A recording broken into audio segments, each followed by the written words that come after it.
You're listening to 2024 in Review, a look back at some of the most compelling conversations and stories of the year from True Crime Today and the Hidden Killers podcast. Welcome to the podcast. If you'd like to listen to an ad-free version of this episode and all of our episodes, then search True Crime Today Premium Plus on Apple Podcasts and press subscribe. That's our premium channel where all of our ad-free and advanced episodes live, all in one place. True Crime Today Premium Plus. Search it on Apple Podcasts and press subscribe. Even try it for 3 days free. Remember, the quiet ones always have the darkest secrets. It's time to uncover them on Hidden Killers with Tony Brueski, featuring former prosecutor and defense attorney Eric Faddis. Menendez brothers back in the spotlight, and, they may actually be able to walk out by Christmas and be in a spotlight somewhere on a stage telling their story, making a lot of money. After all this is said and done, one new documentary out, of course, the dramatization out on Netflix, and then the Menendez brothers speaking in their own words on Netflix right now, talking about what they went through and the travesty of a life that it was living under Jose Menendez. Joining me to discuss, Eric Faddis, defense attorney, former prosecutor. They are going to get a court date in November where we're going to see something interesting happen. Maybe not much. Maybe just, hey, we're going to review this more. Maybe we're going to change the sentence. Maybe we're going to let you go. Maybe we're going to get a new trial with all of the new evidence that has come to light. Let's talk about that. What new evidence would you say, in your opinion, Eric, has come to light that has led us to this place? My understanding is that there have been reports, I don't know how verified these are, but I've heard reports that Jose Menendez, the father, not only perpetrated against his children, Lyle and Eric Menendez, but also may have perpetrated against members of Menudo, or at least one member of Menudo, the musical group that apparently the Menendez father had some involvement with professionally. And so I think that there are added corroborative allegations that sort of support what Lyle and Eric were saying all along. You know, for a while, it was just them saying it. Now there are potentially other witnesses, potentially other reports that buttress what they're trying to put forward on this case. There's going to be a lot that could be brought forward. Do you think we're going to see another trial, or is this something where the court may look at it and go, you've done your time. We see this new evidence. It's not worth our funds. It's not worth our time to rehash all of this. Where do you think this is going to go in November?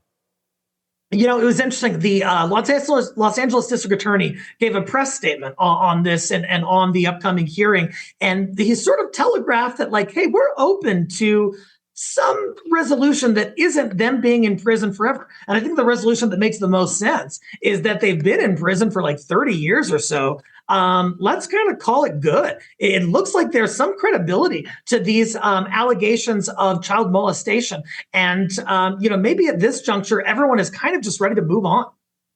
I would think so. I mean, it's very interesting how we looked at things like this back at that point in time.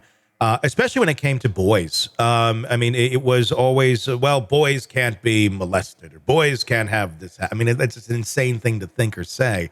But that's very much the world we lived in at that point in time, where a lot of these things were kind of swept under the rug, and men in powerful positions that had a penchant for abusing and doing these horrible things were just kind of like, well, they're rich and powerful, or they're a priest. One of the two.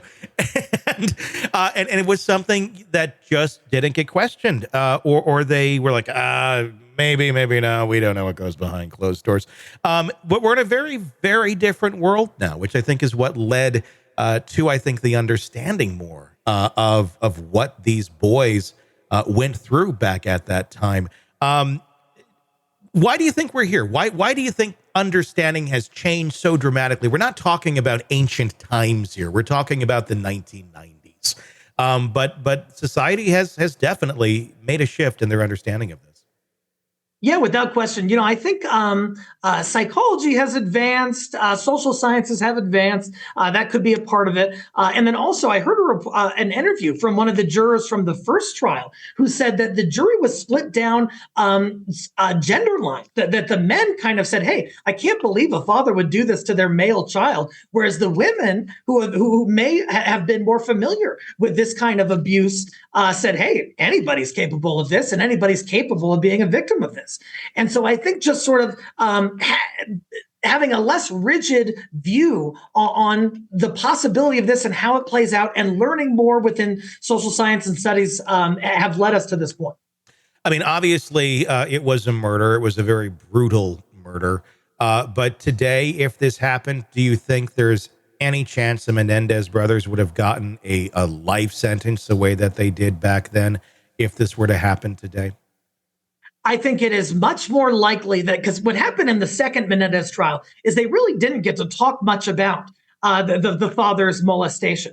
Now, I think that the judge would be much more inclined to let that in and sort of just let the jury deal with it. Back in the day, it just seemed so salacious and scandalous and to them uncredible. But now I don't think that's how it would be viewed at all. I think the Menendez would have a much better shot if they had some kind of new trial today. If they get out, I mean, from what I understand, I mean, there's no money. I mean, that's said and done, but I'm sure they can certainly make some money. If you were just to, as an attorney, give advice to these brothers who are about to get out, I was going to say these boys, but they're in their 50s. If you were to say, okay, you're out, and they're like, what should I do now?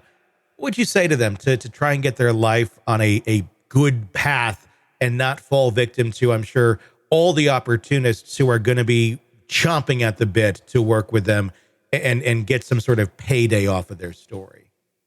They've got to be guarded in that sense. Like you said, they're absolutely going to be carpetbaggers coming in trying to profit off of their suffering. But on the flip side, I think they've been through so much and it's caused, them such a horrible life that I don't see anything wrong with them, seeking to better their position by voicing what's happened to them and voicing the injustices that they believe they've suffered. And so it's kind of a delicate balance. They don't want to be taken advantage of, but I'm all about, kind of shouting from the rooftops what happened. And if that improves their life, so be it. I think them telling their story more in the open and talking about men being victim and boys being victim of these sort of things would be incredibly powerful. There's not enough people who do it, but there's so many people who suffer, who've been through that sort of thing. Just to show that people are not alone, I think that would be incredibly powerful. And they know it more than anybody, considering the hell that they went through. And even the one admitting flat out in court all those years ago that, look, I was groomed this way, then I tried to do it to my brother because I didn't know any better. Just getting it out there of like, look, we were brought up in fucked up situations. We didn't know any better. This was survival. But there are ways of getting through life and getting past this without murdering your parents. You couldn't be more right in terms of voicing the suffering, especially on behalf of boys and men, because for so long and even to this day, it's just seen as some folks as like taboo, like, oh, you got to be a strong man. Are you telling me you were raped? That's crazy. What a sissy you are or whatever, which is totally wrong. And so for them, people already know what's happened to them, and so they wouldn't be losing anything by further disclosing. And in fact, I think it would add a lot of support to folks who may have been through this, but were scared to talk about it. I agree. I hope the second act in the Menendez story is a positive one that can help with their own healing and also the healing of many, many others. Welcome to the podcast. If you'd like to listen to an ad-free version of this episode and all of our episodes, then search True Crime Today Premium Plus on Apple Podcasts and press subscribe. That's our premium channel where all of our ad-free and advanced episodes live, all in one place. True Crime Today Premium Plus. Search it on Apple Podcasts and press subscribe. Even try it for 3 days free. You're in the thick of a true crime saga, every detail sinking in, and then, wham, a commercial about something you couldn't care less about. It's like being served a microwaved dinner at a 5-star restaurant. But it doesn't have to be this way. Go for True Crime Today Premium Plus on Apple Podcasts. With True Crime Today Premium Plus, you get uninterrupted, ad-free episodes, extended interviews that dig even deeper into the muck, and early access so you can brag to your friends. It's like ordering the secret menu at a crime buffet.